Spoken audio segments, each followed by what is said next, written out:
Muito bem, pessoal. Vamos aqui dando sequência, mais uma videoaula do Super Enem falando sobre cultura, tá?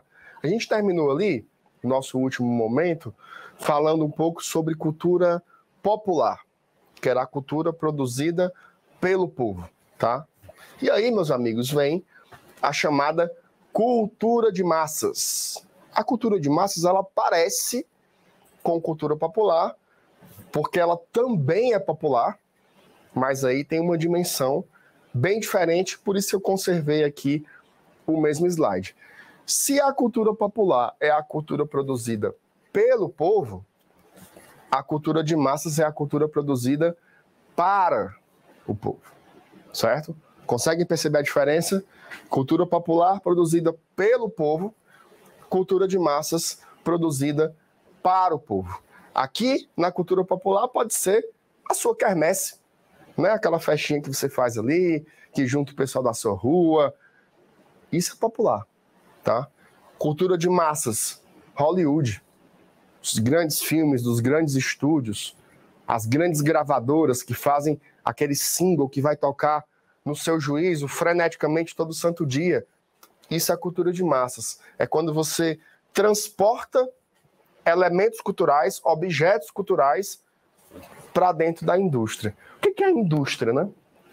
Quando eu digo que algo é industrial, eu quero dizer o quê? Que ele é produzido em larga e sistemática escala. Tá? Então aqui também é a cultura produzida em larga e sistemática escala. Se você faz um filme e o filme faz sucesso, o que é que você faz? Eu faço 2. Se o 2 fez muito sucesso, faço 3, faço 4, faço 5, até o momento em que ele parar de ser rentável, né? E aqui você entra em algumas das facetas dessa indústria cultural, tá? Que é o binômio, né? Assim, que é a dualidade entre a mercantilização e a autonomia crítica. Se eu fosse perguntar para vocês o seguinte, ó, qual é o papel da arte? Né? Talvez você, descolado dessa aula, você me trouxesse questões mais abstratas, né? O papel da arte é expressar a nossa visão do mundo, expressar os nossos sentimentos, expressar os nossos conhecimentos. É uma liberdade, né? É uma poesia do corpo, uma poesia da alma que você expressa e tal. A lógica de mercado é outra, tá? Não estou dizendo que a indústria cultural não faz arte. Ela faz arte. Só que ela faz arte com outro objetivo. A finalidade máxima é o lucro, tá? Quando você faz um filme, por exemplo, um filme de super-herói, ele tem uma dimensão artística. Ele tem sentimentos. Mas qual é o objetivo primário? É que a bilheteria seja um sucesso, tá? Um artista do mainstream, um grande nome do funk, por exemplo, ele pode expressar ali ideias e sentimentos na música, mas tem elementos que eles sabem que fazem com que aquilo faça mais sucesso do que outra coisa. E ele vai investir naquilo. Já perceberam que tem, em algum momento ali, que dentro de um mesmo gênero, as músicas são todas muito iguais? Porque você começa a entender, olha, isso vai fazer sucesso, isso não vai fazer sucesso. Hoje, por exemplo, a onda, né, enquanto a gente grava isso daqui a um ano já vai estar velho, tá? Se você estiver vendo essa videoaula em 2023, talvez já seja um ponto superado. Mas tudo que está relacionado à forma de dançar do TikTok está sendo incorporado pelas músicas, né? Então, é a tendência. É a tendência do momento, mas isso passa muito rápido. Então, tem aí uma dualidade, né? A cultura é feita para ser mercantil ou ela é feita para ter uma autonomia crítica sobre o mundo? Acho que dá para você conservar as duas coisas, mas a força do capital é muito maior do que a força de um artista, né? Isso não tem como você negar, por mais poético que seja dizer o contrário, tá? Mas a realidade é que a indústria ela se impõe muito mais, né? No cinema, na música, nas artes de um modo geral, tem vencido, né, essa perspectiva mais mercantil, mais comercial. Então, você tem uma produção cultural em larga escala, né, industrial, que ela promove o entretenimento, mas ela também traz uma dimensão de conformismo, também traz uma dimensão de alienação. As pessoas ficam um pouco dopadas, né, com esses produtos culturais. Você, de repente, está se vendo em Nova York, sendo que você mora por aqui. De repente, você está se vendo como se você fosse... Ai, eu quero formar um casal como dessa comédia romântica aqui. Né? Eu vou esbarrar numa pessoa, vou derrubar os livros dela e a gente vai viver uma linda história de amor perfeita, sem erros. Isso tem influenciado também na forma como a gente se relaciona com o outro. Por que nós temos sido pessoas tão individualistas, né? Porque a gente tem cada vez menos tolerado os erros do outro. Se o outro erra, você afasta, você bloqueia, você cancela, você não segue. É uma linguagem das redes sociais, onde tudo é muito volátil, descartável, que a gente incorpora também para a nossa vida. A gente desiste das pessoas muito fáceis quando a gente percebe que elas têm erros. Tá? E isso daí, meus amigos, é simplesmente viver em sociedade. As pessoas erram, as pessoas falham. Nós fazemos isso também todo o tempo. Então, essa determinação aqui gera uma alienação muito perigosa, onde as identidades vão se desmanchando, né? Você hoje está de um jeito, hoje você se sente como um meme. Um meme não é assim, né? Ele faz rir por uma semana e na semana seguinte ele já é completamente esquecido. Já vira aí num baú de memes. A vida tem sido um pouco isso. A gente tem experimentado as coisas com muita velocidade e depois, 3, 4 dias depois, elas já não fazem muito sentido. O mercado tem sido muito isso. Você consome uma série hoje que você via uma vez por semana, chegava um episódio, agora você assiste tudo no mesmo dia, porque se você não falar sobre ela na rede social, você vai ficar para trás, vai tomar um spoiler, isso gera uma ansiedade como se o mundo fosse acabar todo dia. Né? Mas no outro dia vai ter mundo de novo, você vai estar lá. Então, saber também gerir esse emocional é enfrentar essa indústria, que ela está sempre lhe colocando a grande novidade, né? Ou como eles chamam, o hype. Qual é o hype do momento? O que é que está te puxando? O que é que obrigatoriamente você tem que fazer? Você não pode ficar de fora dessa. Quantas vezes a gente escuta isso, né? Você não pode ficar de fora dessa. Todo mundo está cantando isso, todo mundo está dançando isso, todo mundo assistiu isso. E se você não assiste, você fica como se você estivesse se sentindo excluído do mundo, tá? Isso faz parte da alienação também. O mundo ele é muito mais amplo do que um objeto cultural qualquer. A nossa vida ela tem uma dinâmica própria e a gente devia respeitá-la um pouco mais, certo? As identidades estão cada vez mais fluidas, né? Justamente porque tudo é muito rápido. Antes você pegava, por exemplo, um operário. O cara começou a trabalhar na indústria com 16 anos e ele ficou nela até se aposentar. É uma identidade fixa, né? É uma ideia de mundo fixa. É uma visão meio que uniforme de como você enxergava o mundo. Hoje não, hoje você está todo o tempo no mundo fragmentado, no mundo fracionado, em que você passa 3 meses numa coisa, 6 meses numa outra, e você já parte para outra, e você trabalha aqui, mas pensa com a cabeça acolá, que você deveria estar em outro curso, que você está no lugar errado. O mundo ele está muito mais volátil, tá? E isso gera, né, essa como é que eu posso dizer, essa heterogeneidade, mas também uma volatilidade. Tudo se dissolve muito rápido. As nossas convicções se dissolvem muito rápido, tá? A mudança ela é importante, mas eu acredito que hoje essa mudança tem sido muito conturbada, de modo que fragmentou os nossos sentidos. Em contraposição a isso, você tem a formação de algumas tribos urbanas, tá? Essas tribos urbanas, elas estão geralmente fora desse universo fragmentado e elas tentam ter alguma linearidade, tá? São raras, mas elas ainda existem. São grupos sociais que se encontram em algum lugar para fazer alguma coisa. Por exemplo, um grupo de punks. um grupo de pessoas que jogam RPG, um grupo religioso, né? A juventude de uma igreja. Ela se reúne presencialmente para tentar dar uma identidade, né? Por isso que você tem grupos sociais que podem não ser a maioria, mas elas acabam tendo mais força em alguns segmentos do que outros. Por exemplo, a maioria dos brasileiros ela é católica.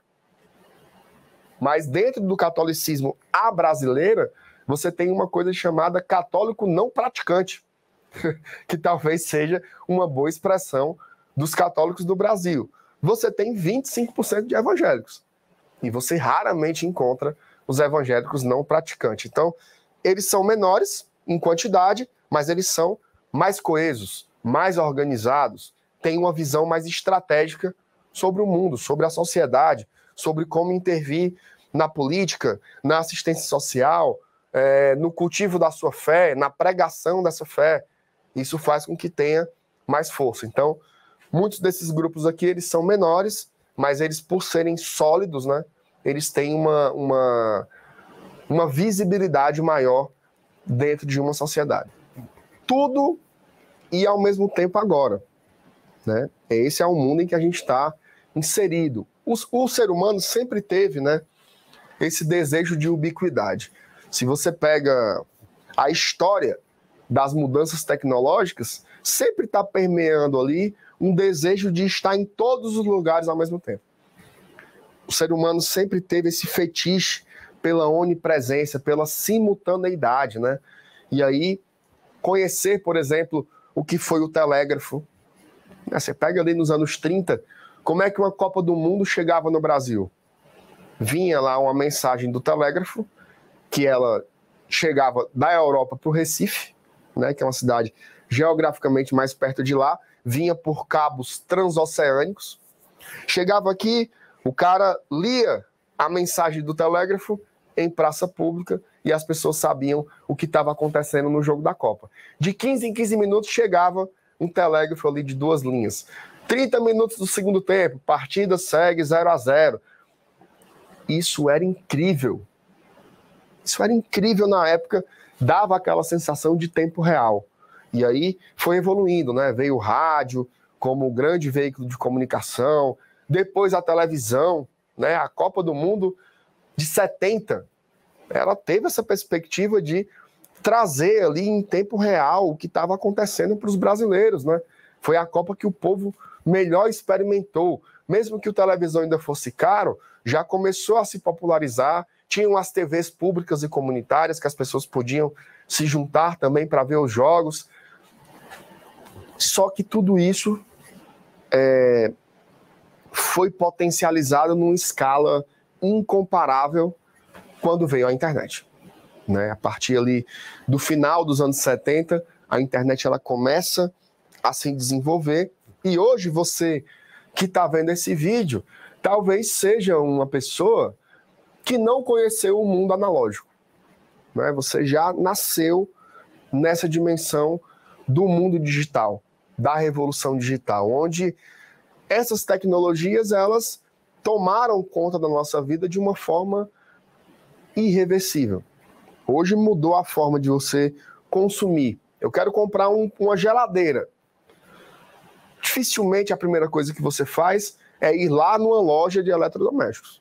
Você vai primeiro consultar na internet os preços, né? Como que você vai ao banco? Pega lá seu celular, resolve, paga suas contas. Como que você se relaciona? Tem aplicativos para as pessoas se conhecerem. Você troca ideia no WhatsApp. Como é que você se reúne com seus amigos? É colocando cadeiras numa calçada ou pelo grupo de WhatsApp? Tá? Então, tudo isso mudou a nossa forma de se relacionar, o nosso comportamento. Essa videoaula aqui, como é que ela chegou na sua casa? Imagina se nós tivéssemos que reunir todos os inscritos nesse curso. O tamanho do lugar que a gente precisaria ter, o tamanho do investimento que a gente precisaria fazer. Você teria que pegar de onde você está assistindo, né? É da mesma cidade que eu? É do mesmo estado que eu? Onde você está e onde eu estou? Tudo isso é a revolução digital. Transformou as formas de ensinar, de aprender, de consumir, de comprar, tudo, tudo. E também influenciou o nosso comportamento. Porque essas tecnologias, meus amigos, elas não são neutras. Lembra que eu falei lá atrás que tudo é ideológico? E que tudo foi absorvido por essa indústria? E que tudo está relacionado em alguma medida pela lógica do capital? Essas tecnologias, elas têm um objetivo: fazer com que você fique mais e mais tempo apegado a elas, tá? Pega uma rede social qualquer. O que é que essa rede social quer? O seu tempo. Que você passe mais tempo lá. Se a cada dia você ficar 1 minuto a mais, é uma vitória para elas. E os algoritmos trabalham para isso, né? O que é que te faz ficar mais preso à tela e o que é que te faz rolar? Aquela imagem que você parou, ela vai aparecer mais vezes para você, para que você fique mais tempo ali, né? Então, não tem neutralidade. E essas tecnologias, elas produzem o comportamento. Olha o que são, por exemplo, os influenciadores hoje. Eles ditam muito do que as pessoas fazem, as pessoas se veem naquilo. Ah, eu sigo um casal de influencers, eu quero formar um casal daquela forma. Eu sigo um influencer que cuida de cachorros, eu quero que o meu cachorro se comporte como o cachorro dele. Eu sigo um influenciador que ficou rico com R$1. Eu quero ficar rico com R$1 também e vou seguir os passos dele. Tá produzindo cultura. Tá produzindo serviços, é banco, é compra, é não sei o quê, mas também produz padrão de comportamento. A gente está sendo moldado por essa lógica, muitas vezes até sem perceber muito, tá? Ufa, muita coisa, né? Mas agora a gente vai exercitar. A gente vai ver como é que o Enem cobra vários desses tópicos aí sobre cultura, ok? Vamos lá. Primeiro, uma civilização é a entidade cultural mais ampla. As aldeias, as regiões, as etnias, as nacionalidades, os segmentos religiosos, todos têm culturas distintas em diferentes níveis de heterogeneidade. A cultura de um vilarejo no sul da Itália pode ser diferente da de um vilarejo no norte da Itália. Mas ambos compartilharam uma cultura italiana comum que os distingue de vilarejos alemães. As culturas europeias, por sua vez, compartilharão aspectos culturais que as distinguem das comunidades chinesas ou hindus. De acordo com esse entendimento, a civilização é uma construção cultural que se baseia tá?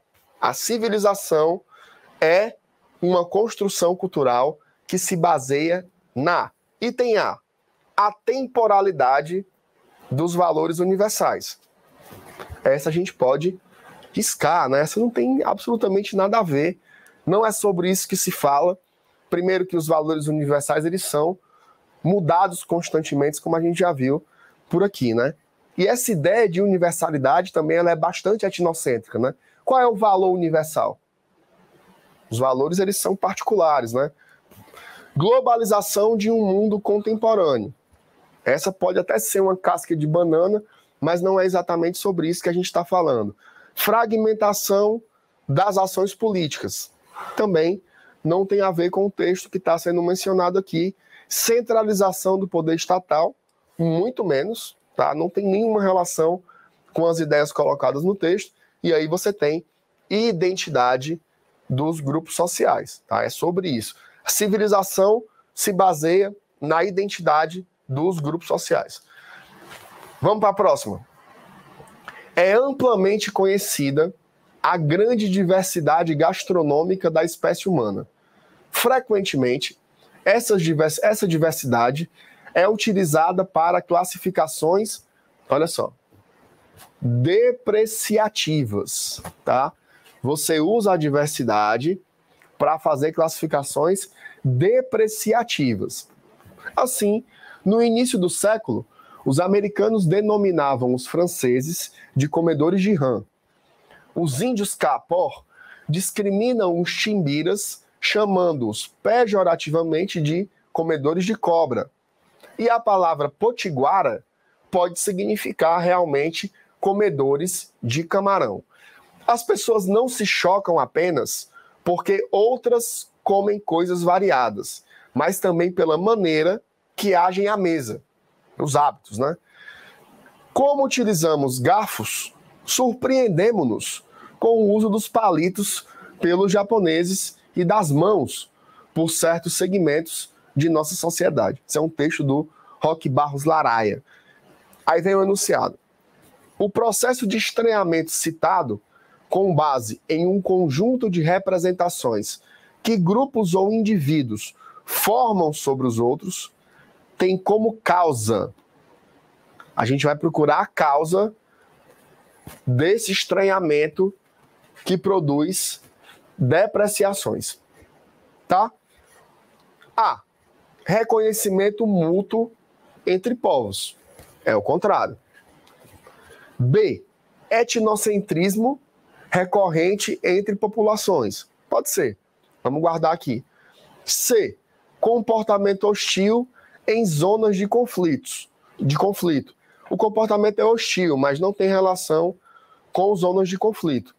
Constatação de agressividade no estado de natureza. Não tem nada a ver com esse item. É transmutação de valores no contexto da modernidade. Também não. A gente fica aqui com o item B, é o etnocentrismo, né? Você julga a cultura do outro a partir da sua, e aí tudo que não é o que você faz, você deprecia, você inferioriza. Esse é o comportamento etnocêntrico mais básico que você pode encontrar. Terceira questão. As tendências da moda, literatura, música, cinema, esportes, política, vida familiar, refletem a mentalidade de uma época. E os mercados de ações registram, da mesma forma, essa mentalidade prevalecente. Os preços das ações são o melhor indicador do grau de otimismo, da disposição, da psicologia das multidões. Aí vem o enunciado. O texto mostra como as práticas sociais estão relacionadas, veja só, as práticas sociais estão relacionadas com os valores predominantes em uma determinada época, em que os fatores influenciadores são ações econômicas isoladas. Essas ações não são econômicas isoladas, são econômicas relacionadas ao contexto, à época e aos objetos culturais produzidos, né? Moda, literatura, música, cinema, esportes, tarará. Sociais interativas? Pode ser, vamos deixar aí. Psicológicas individuais? De jeito nenhum, né? A gente está falando de sociologia, a gente está falando de cultura, a gente está falando de antropologia. Não entra essas dimensões da psique. Intuitivas herdadas? Também não. Também não. Não tem herança, né? Aqui você pode cair naquela lógica dos determinismos, né? As coisas não são herdadas dessa forma, tudo é ensinado. Culturas locais? Também não. Aqui a gente está falando de um outro processo que não está preso a essa ideia de localidade. Então, o que influencia essas práticas sociais é a interatividade. É assim que se forma. Interação entre a cultura, a arte, o contexto, a economia, o mercado, tudo isso é uma amálgama só, tá?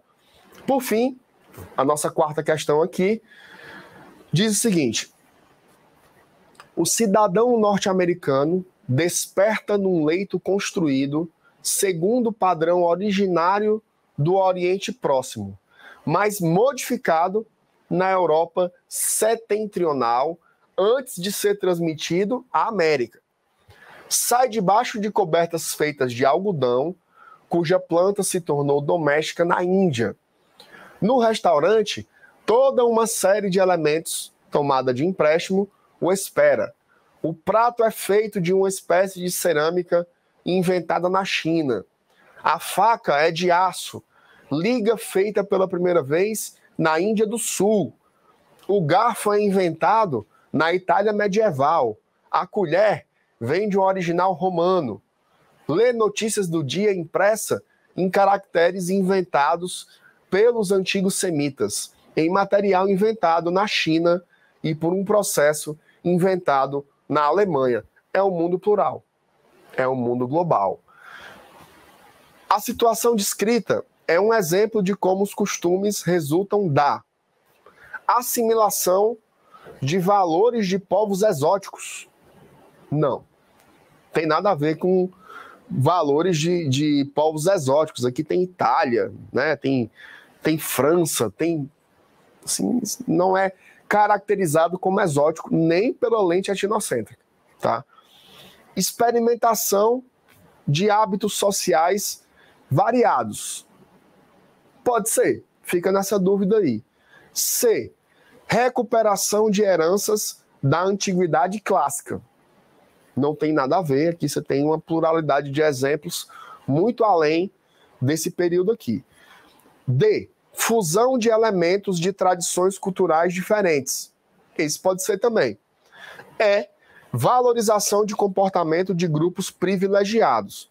Não tem nada a ver, aqui tem exemplos super populares, tá? Não tem nada a ver com grupos privilegiados.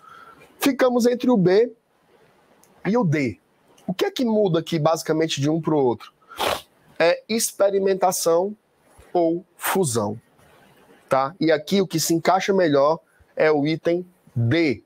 A gente não está falando só de experimentar. Aqui realmente é agregar essas experiências culturais, fundi-las à sua própria cultura e modificá-la, né?